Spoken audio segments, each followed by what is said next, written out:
Ruben, it took a while to get into your stride, but you must be really pleased with how convincing it was in the end tonight. Yes, of course. I think we started the game really well. We scored the goal and we let a little bit Wolves to come back to the game. We suffered in the last play of the first half, but then in the second half, with good pace, with good quality in the decision, we finished the game and also Wolves is in one difficult moment, so I think it was a good win. You had the most shots of any game since you've been in charge. I know you can only play against the opposition in front of you, but did that show perhaps you're getting more clinical? No, we scored 4, but we had a lot of shots, so I cannot make that connection with more clinical. I think we improved a lot. If you compare last season and this season, we are creating so much more chances and score more goals and having more real situations of danger, so I'm really pleased with that. You brought Mason Mount into the team. You must be really pleased with the way he worked with the front three and the way they were particularly fluid throughout the match. Yeah, they have the quality to do that. They can change positions, especially if you play a guy like Mateus Cunha. He moves more than a normal 9 or typical 9, so we took advantage of that. If there was a concern, it must have been that you only went in 1-1 at half-time. Were the words needed to be said that you had let Wolves back into the game then? Yeah, well, that was clear. It was so clear that the players felt that we scored a goal, we have the game control, we are creating chances, no chances for the opposition, but we need to understand that in our moment anything can happen. And it doesn't matter the result, we need to push forward, and we did that in the second half. And was the early goal in the second half perhaps key to that and giving the players the belief to push on? Yeah, but I felt since the first minute that if it's not sooner, we would win the game. So I really enjoyed the way we played the second half. And looking forward, really important to build on this now and put in another performance like that with that creativity. Yeah, every week that we win a game, I have that question. So we need to win the next one. This one is in the past. Let's go. Thanks for your time, Ruben. Thank you very much. Congratulations. How much did you need that second half performance? Yeah, massively. I thought the first half we obviously had loads of chances, created a lot going forward, and we didn't take as many as we should. And then we let them back in with a little bit of sloppy play at the end of the first half. It was disappointing going into the second half, going into the changes. As a group, we're disappointed, but that we were frustrated, even though I thought we were playing very well. The gaff had some things to say, and then it was down to us to go and react and go out there second half and put on a proper performance like I think we did in the first. And yeah, we did that. That feeling that you had at half-time, that's been the feeling the last few weeks in some ways with the results that you've had. Do you feel like you've got that out of your system now with the way that you put that game to bed? Yeah, we can't let that creep in. As you said, it's been a little bit over the last couple of weeks, but we can't let that happen. In a game like this, we can't let it happen. We got mentally stay strong throughout the game, even if they have a few chances, stay in the game and defend as a team, as an 11, do everything we can to not let that ball go in the back of our net. We obviously switched off and they scored, so listen, it doesn't matter who you're playing in the Premier League, they can score, they can create. But as I said, then second half, all our focus was just be ruthless, finish the game, finish our chances and go forward and attack with purpose. You moved up to 6th place. You've had the opportunity to climb the table a few times in recent weeks. You've taken it tonight. It's only 1 point outside the top 4. That's a bit more like it, isn't it? Yeah, it is. Listen, we know we need to win games, and we should have won more recently. So yeah, it's tough when we don't perform to the best of our ability and we drop some points, because we know what we can do when we're at full flow. So yeah, it's good to push up, get the 3 points, but we can't stop now. We need to keep going. A win, a goal, and the Player of the Match award as well. Well done. Thank you very much. For United and Mason Mount. I mean, 4 goals is a bonus for them, 3 points. But I must say, on the other side of it, they've still only kept 1 clean sheet all season. They've conceded 22 goals as well. Is that why they're not higher up the table and they haven't got the consistency they're after? Yeah, they would have liked to have kept a clean sheet tonight, I think, going to Wolves. And I don't think they really gifted Wolves many chances. Just that one late on in the first half, which they got punished for. But I think overall, within the game, they defended pretty well. kept Wolves to very few chances. And teams in the Premier League, like Mason Mount said there, they are going to create chances at times, and it's about, as a unit, as a team, staying compact and defending well when you can. And just tonight, they just switched off for that brief moment at the end of the first half. Which has been a reoccurring theme, and when James's Everton frustrated them and West Ham did in the last game, that's why they're frustrated. They're not higher in the table, but at least tonight they responded in the second half and got the job done. Yeah, they certainly did. And it was really evident right from the first couple of minutes of the second half that this was going to be one-way traffic. You know, they got in once or twice before they actually scored. And Wolves all of a sudden played a high line, had trouble defending the numbers that flooded forward. So, yeah, I mean, we all know in terms of the players, Manchester United have got a lot to offer. We see it in glimpses, and there's been plenty of false dawns for years and years and years now. But that's a nice position. 6th in the league, a point behind Champions League places is something that all of a sudden it gets you up in the morning thinking, come on, lads. When you're floating around 15th, 16th like they were last season, it's demoralising. You don't even look forward to playing football. It's just horrible. You want the ground to swallow you up. So at least now they've got something to play for, and this is a bit more like it. Still a long way to go, of course, but signs are promising tonight. Yeah, and they got the reaction, as Mason Mount was talking about there, in the second half, and got the goals, and he was involved, obviously scoring one, creating another. Brian Mbeumo's been a big success this season as well, hasn't he? Another goal for him.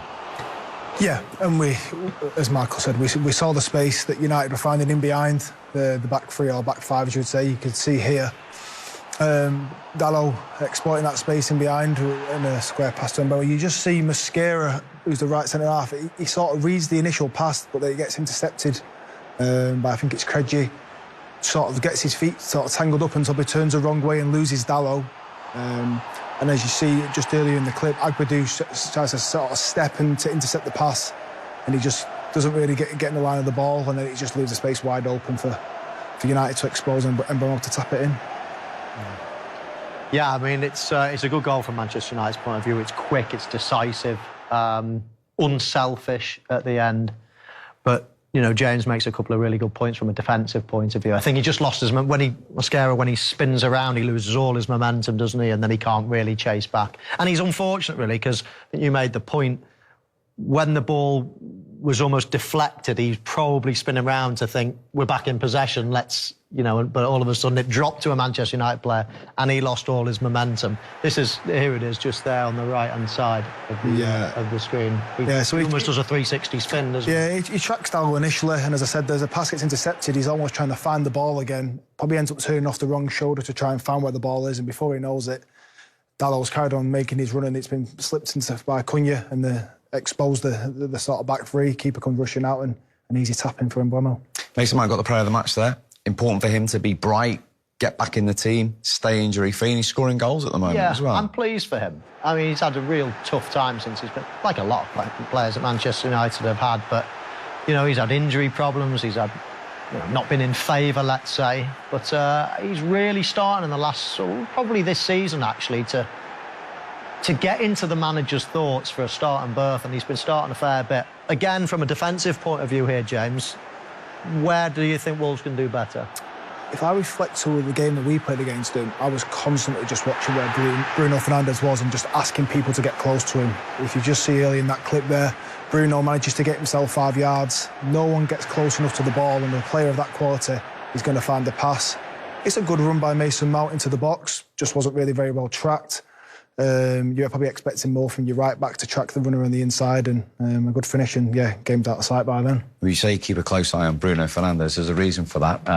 We all know some assists are questionable, but not really with Bruno Fernandes. But he has now contributed to the most in the Premier League this season. Bruno Fernandes ahead of the likes of Cherki, Kudos, Doku. Your own Jack Grealish is on that list as well. He's always alive and looking for something, isn't he? Yeah, we said it in game. He's at the heart of everything for Manchester United. He seems to be, every time there's a goal involvement, a cross that causes a problem for the other team, a pass, it always seems to be Bruno at the heart of it. And you see, you give him 5-10 yards of space there, he's going to find the pass. So you need people as close to him as possible at all times, and Wolves didn't manage to do that tonight. Now, we found the fourth in the penalty spot.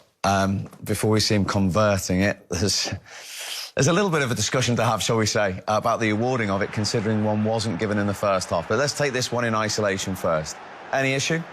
No Good issue. use of VAR? Good use of VAR, yes. I thought it was quite similar in many ways. The only thing that I thought was different is this definitely hits him below the shoulder. It's sort of on the forearm stroke elbow, so it's definitely in a position, no question about it.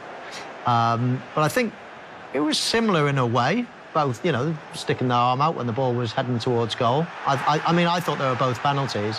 I probably thought that was more of a penalty just because it hit him a lot lower on the arm. And Bruno Fernandes dispatched it, but is that a good use of VAR for you? I think we think that both of them are penalties, so I'm confused as to why one is and one isn't.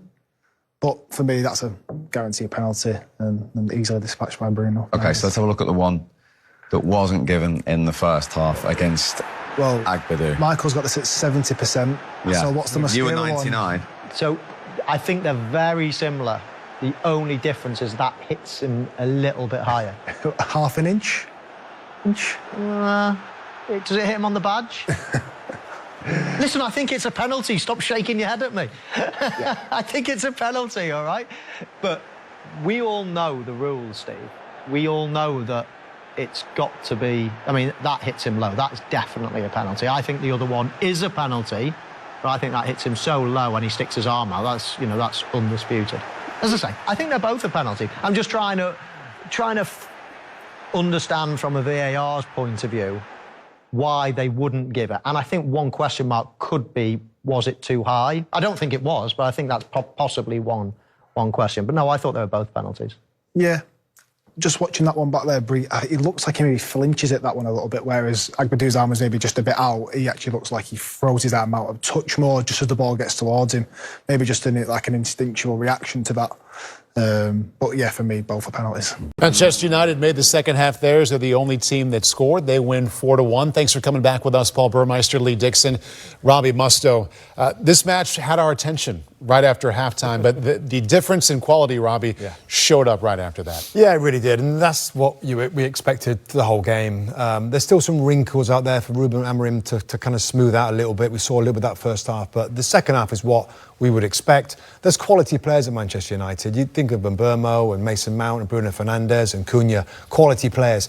When you play against a team like Wolverhampton Wanderers that are trying to be expansive and they are so wide open and stretched, those quality players are going to do their thing and they're going to hurt you. So second half was like, that's better Man United. Now they're up to 6th place. Now it's glass half full because that's where they are.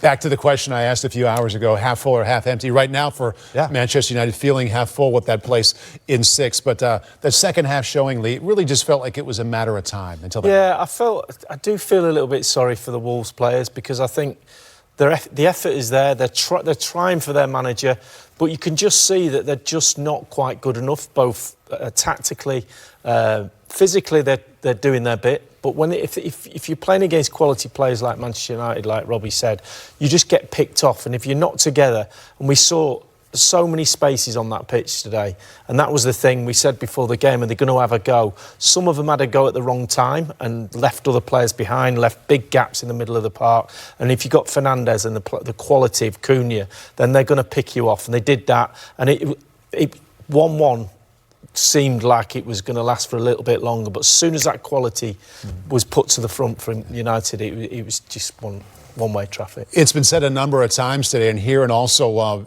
when you're listening to the match live, they haven't won yet. They've given up the most goals in the league, Robbie. They've scored the fewest. I want to get back to this point you're making about them being stretched out and not compact enough. What does that mean for both sides? Well, it means for Wolverhampton Wanderers, when you're not compact, the opponents are going to have space.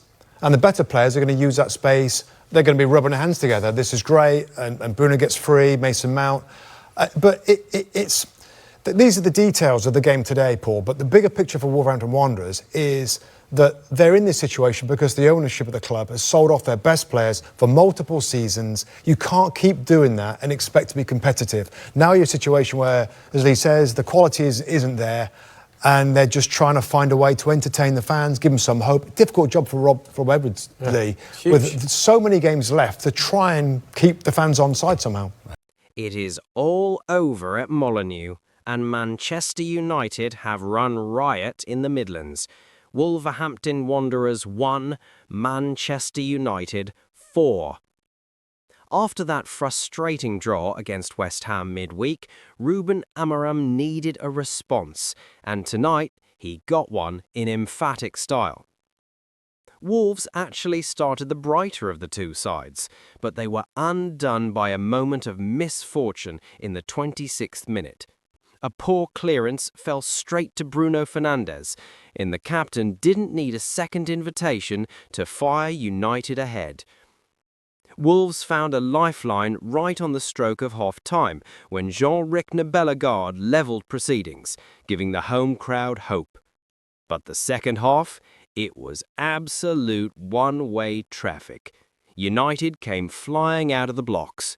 Just 5 minutes after the restart, Brian Mbeumo restored the lead with a clinical finish, his 5th of the season, continuing his brilliant start to life in a red shirt. From there, the floodgates opened. Mason Mount added a third just past the hour mark, finishing off a beautiful team move that left the Wolves' defence chasing shadows. And then, the icing on the cake in the 82nd minute. Bruno Fernandes stepped up to smash home a penalty for his second of the night, sealing a dominant performance. For Wolves, the misery deepens. They remain rooted to the bottom of the table, with relegation looking like a terrifying reality. But for Manchester United, this is a massive confidence booster as they march back up the table. Final score: Wolves 1, Man United 4. Amorim's men are firing again.